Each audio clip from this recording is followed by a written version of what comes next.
प्रशांत किशोर के बारे में कहा जाता है कि वे दूसरों की छवि चमकाने का काम पेशेवर ढंग से तो करते ही है, लेकिन अपनी छवि चमकाने के मामले में भी पीछे नहीं रहते। यही वजह है कि जिसके लिए भी वो काम करते हैं, उनके साथ अपनी नजदीकी को वे बेहद चतुराई से मीडिया और सोशल मीडिया के जरिए प्रचारित करते हैं।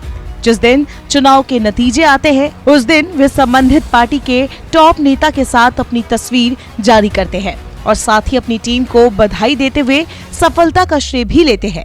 प्रशांत किशोर के बारे में कहा जाता है कि मीडिया में अपनी मित्रता का इस्तेमाल वे इस बात के लिए भी करते हैं।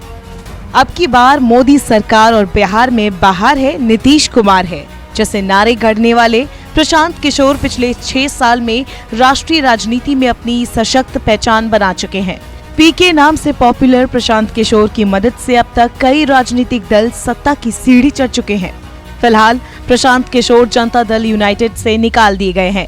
जेडीयू अध्यक्ष और बिहार के मुख्यमंत्री नीतीश कुमार ने 2018 में उन्हें पार्टी उपाध्यक्ष बनाया था। इससे पहले तक प्रशांत किशोर की पहचान चुनावी रणनीतिकार की थी, लेकिन जेडीयू उपाध्यक्ष बनाए जाने के बाद वे औपचारिक तौर पर राजनीति में आ गए थे।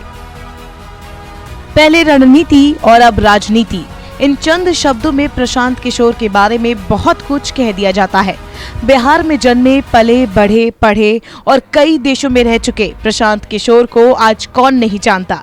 साल 1977 में बिहार में सासाराम के कोनार में जन्मे पीके के पिता बिहार सरकार में डॉक्टर है।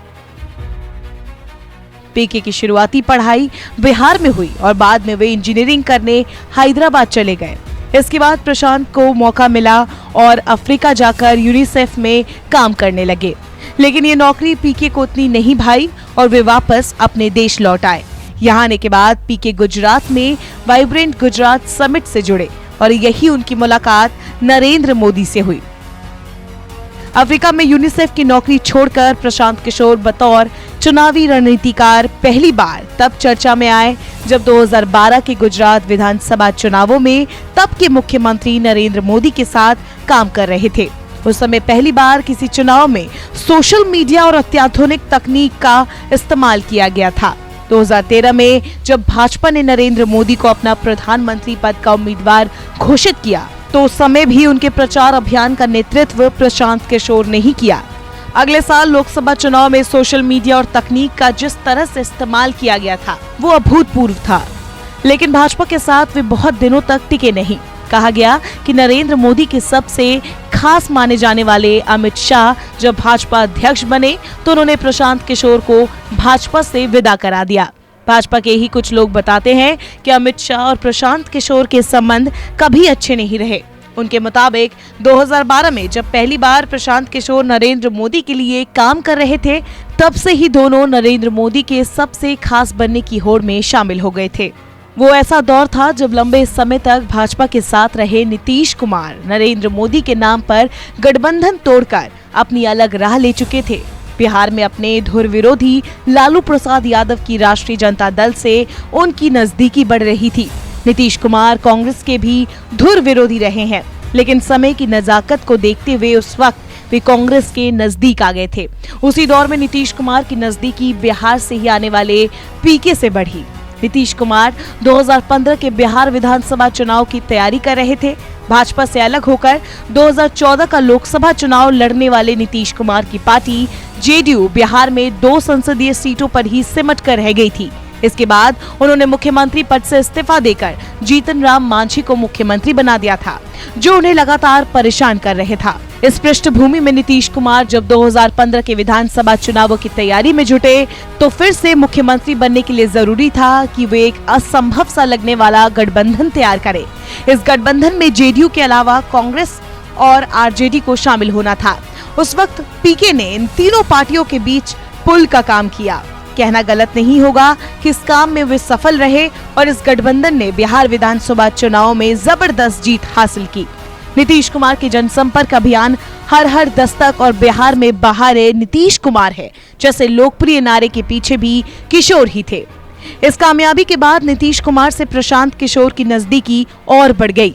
बिहार की बड़ी कामयाबी के बाद नीतीश कुमार को राष्ट्रीय स्तर पर नरेंद्र मोदी के विकल्प के तौर पर भी देखा जा रहा था। यही वजह थी कि जब 2015 में नीतीश कुमार मुख्यमंत्री पद की शपथ ले रहे थे तो उस वक्त विपक्ष के तमाम बड़े नेता उस कार्यक्रम में शामिल हुए थे। लेकिन इसके कुछ महीने बाद ही नीतीश फिर से भाजपा के साथ आ गए और उनके कुछ समय बाद प्रशांत किशोर जेडीयू के उपाध्यक्ष बना दिए गए। लेकिन वे अब भी भाजपा विरोधी पार्टियों के साथ काम कर रहे थे। इस दौरान सबसे पहले वे वाईएस जगन मोहन रेड्डी की वाईएसआर कांग्रेस के साथ जुड़े। फिर पश्चिम बंगाल में वे ममता बनर्जी के साथ काम करने लगे। हाल ही में उन्होंने दिल्ली में आम आदमी पार्टी के साथ भी काम किया। इन सब के बीच कई बार ये सवाल उठा कि पीके की पार्टी जेडीयू तो भाजपा की सहयोगी है, लेकिन खुद वे भाजपा विरोधी पार्टियों के लिए काम कर रहे हैं। इस बारे में नीतीश कुमार से भी कई बार सवाल पूछे गए। जाहिर है कि उनके लिए राजनीतिक तौर पर ये सहज स्थिति नहीं थी। उन्हें ज्यादा परेशानी तब होने लगी जब कुछ मुद्दों पर पीके पार्टी से अलग लाइन लेने लगे। नागरिकता संशोधन कानून और राष्ट्रीय जनसंख्या रजिस्टर के मसले पर ये मतभेद बढ़ता हुआ एक ऐसे मोड़ पर पहुंच गया जहां नीतीश कुमार को ये फैसला लेना पड़ा कि प्रशांत किशोर जेडीयू में नहीं रहेंगे। पीके के नाम और भी कई उपलब्धि दर्ज है। साल 2014 में किशोर ने सिटीजन फॉर अकाउंटेबल गवर्नेंस यानी कि सीएजी की स्थापना की थी, जिसे भारत की पहली राजनीतिक एक्शन कमेटी माना जाता है। ये एक एनजीओ है जिसमें आईआईटी और आईआईएम में पढ़ने वाले युवा प्रोफेशनल्स शामिल थे। किशोर को मोदी की उन्नत मार्केटिंग और विज्ञापन अभियान जैसे कि चाय पे चर्चा, 3D rally, run for unity, मंथन का श्रेय दिया जाता है। वो Indian political action committee IUPAC नाम का संगठन चलाते हैं। ये लीडरशिप, सियासी रणनीति, मैसेज कैंपेन और भाषणों की ब्रांडिंग करता है। देखा जाए तो पीके का करियर भी ऐसे क्रिकेटर की ही तरह है जो लगातार 3 मैचों में शतकों की हैट्रिक लगाकर रातों रात सनसनी फैला देता है। लेकिन ये सब पूरी जिंदगी नहीं चलता। पीके ने नरेंद्र मोदी, नीतीश कुमार, कैप्टन अमरिंदर और केजरीवाल के चुनाव कैंपेन को सफलतापूर्वक अंजाम तक पहुंचाया। लेकिन उसके आगे क्या हासिल हुआ, ये अभी जानना बाकी है।